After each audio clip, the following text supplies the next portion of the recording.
教科书上说12000年前人类还是原始的采集者，那么这些游牧部落是怎么在土耳其荒野里堆砌起一座宏伟的石质神庙？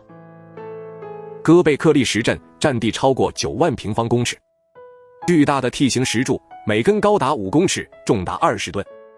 工匠们从数公里外的采石场搬运这些巨石，石柱表面雕刻着精美的野猪、狐狸和鸟类浮雕，它们的眼睛深邃。这些雕刻展现出高度的艺术技巧与抽象思维。放射性探定年法将它的建造日期推回到西元前9600年，这个时间点比埃及金字塔早了7000年，比英国巨石阵也早了6000年。考古学家在遗址周围没有发现任何定居点的痕迹，没有房屋，没有炊具，没有任何农业生产的迹象。这里只有圣殿，一个纯粹的仪式中心。数千名劳工必须长途跋涉，他们聚集于此，完成这不可能的工程。他们的工具只是原始的石器，没有车轮，没有金属工具，没有农业支持，这么大规模的人力根本无法长期维系。谁能号召这么多人只为一个信仰，却不提供基本生活所需？究竟是什么力量驱使这些早期人类建造出远超他们时代的奇迹？这些狩猎采集者为什么要建造一座耗时数百年甚至数千年的巨石阵？他们靠什么维系这么庞大的人力，持续进行这项看不见尽头的任务？考古学家在遗址周边找到了大量的动物骨骸，野驴、瞪羚、野牛成千上万，堆积如山。这是大规模狩猎的证据，庞大的肉食供应，这些肉食足够供养数百名工人，每天都能饱餐一顿。石阵周围也发现了许多野生谷物，大麦、小麦还有扁豆，它们尚未被驯化。这些野生资源提供了稳定的食物来源，养活了建造者，至少短期内如此。数百人只是冰山一角，这项工程需要的不止这些。石柱上雕刻的动物图案充满象徵意义，毒蛇、蝎子、秃鹫，它们似乎指向某种宇宙观。有些石柱甚至没有明显的雕刻，它们光滑冰冷，它们可能是某种神奇的形象，或者是祖先的化身。没有任何墓葬，但这里充满了死亡的意象。一个碎裂的人头骨被精心雕刻，他的眼睛空洞，他被放置在一个小石龛里，面向主石阵，这暗示着某种献祭，或者对亡者的崇拜。祭祀与崇拜需要祭司，也需要信众。他们住在哪里？采石场的岩壁上留下了凿痕，数百万个石锤敲击的痕迹，深浅不一。他们用磨光的碎石工具，缓慢地一点一点凿下巨石。一块 T 型石柱需要数十人同时拉动，他们利用原木滚动，巨石在泥土上缓缓前行。地基的挖掘同样艰巨，他们挖出了深达数公尺的坑洞，这些坑洞精准地对齐，形成完美的圆形结构。这一切都没有金属，只有石器。这么巨大的投入没有创造任何实用价值，这不合理。戈贝克利石阵并非被废弃，它是被刻意掩埋。考古学家发现许多结构被填满了碎石、灰烬、动物骨头、工具，它们被有目的性地倾倒，它成为一个巨大的坟墓，将整个圣殿深埋地下。整个过程耗费了数百年，动用了同样庞大的人力。他们为何要掩埋自己亲手建造的圣地？新的建筑又在旧的上方重复兴建，一层又一层，直到完全消失于地表。这种行为超越了单纯的仪器，它更像是一种仪式。有理论推测，这可能是一种共享工程，不同部落每年定期汇聚，共同建造，共同献祭。这建立了一个超越部族界限的社会网络。如果戈贝克利石阵真的超越了单纯的信仰，那么它最终又为了什么被深埋于黄沙之下？戈贝克利石阵，一个超越部族界限的神圣场所。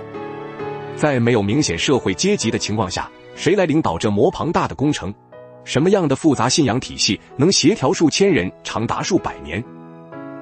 考古学家在遗址里没有发现任何权力象征，没有宫殿，也没有富丽堂皇的墓葬，更找不到任何证据证明这里存在贵族或祭司阶层。所有圆形圣殿结构都相似，没有哪个明显比其他更宏伟。石柱上的雕刻主题统一，野猪、蛇、狐狸反复出现，图案深凿入石。这暗示着一种共享的宇宙观，一个共同的信仰核心，如同无形之网。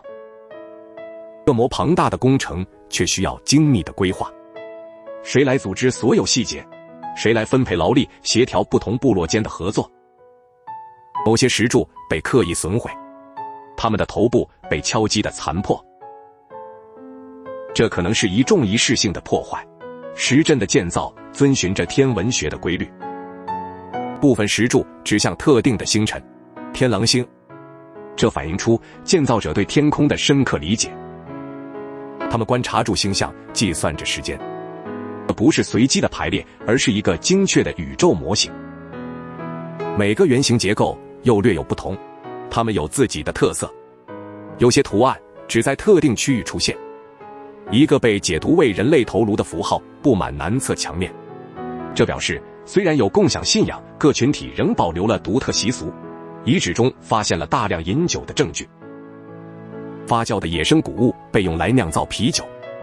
巨大的石质盆器能容纳数百公升琥珀色的液体，这是共享庆典的证明。人们在这里共同饮酒，共同祭祀。这种共同仪式能强化群体连结，超越血缘，超越地域。但为什么他们会将这一切深埋地下？数百年的建造，一夕之间被主动掩盖。如果这座神庙真的是由一个无阶级社会所建造，那么这个无形秩序究竟是什么？哥贝克利石阵的发现彻底挑战了文明的传统起点。有组织的宗教信仰与宏伟建筑真的在农耕之前就已存在吗？传统史学说法坚信定居农业是所有复杂社会的基础，农作物产生的盈余才能养活更多人口，这些多余的劳力才能发展出祭司、工匠、领导者，他们的存在才让城市、国家乃至于阶级制度成为可能。哥贝克利石阵就在农业文明的黎明前拔地而起，它证明数千人的大规模协作与高度抽象的思维远比我们想象的更早。这座石阵的建造需要上百万个工时，惊人的数字。如果宗教是人类社会的第一个凝聚力，这个模式该在其他地方复制。哥贝克利石阵的独特让信仰优先的理论面对巨大压力。它是唯一的吗？一个孤立。安纳托利亚东南部陆续浮现更多类似的远古遗址。距离不远的内瓦利桥里也发现了标志性的 T 型石柱，它的年代稍晚，但同样属于前陶新石器时代，石材质地粗糙。卡拉汉山丘则出土了数百根 T 型石柱，这些石柱直接从岩层中凿出，与大地融为一体，它们巨大。许多石柱的表面刻画着神秘图腾，这些证据暗示着一个广阔的文化与信仰网络。纳瓦利桥里与卡拉汉山丘的规模远远不及哥贝克利石阵，他们的建造技术也显得更为原始。这些是追随者还是独立的平行文明？哥贝克利石阵所在的区域正是野生麦类植物的发源地，人类在此地大规模采集这些野生谷物，这些谷物成为祭祀活动的重要供应。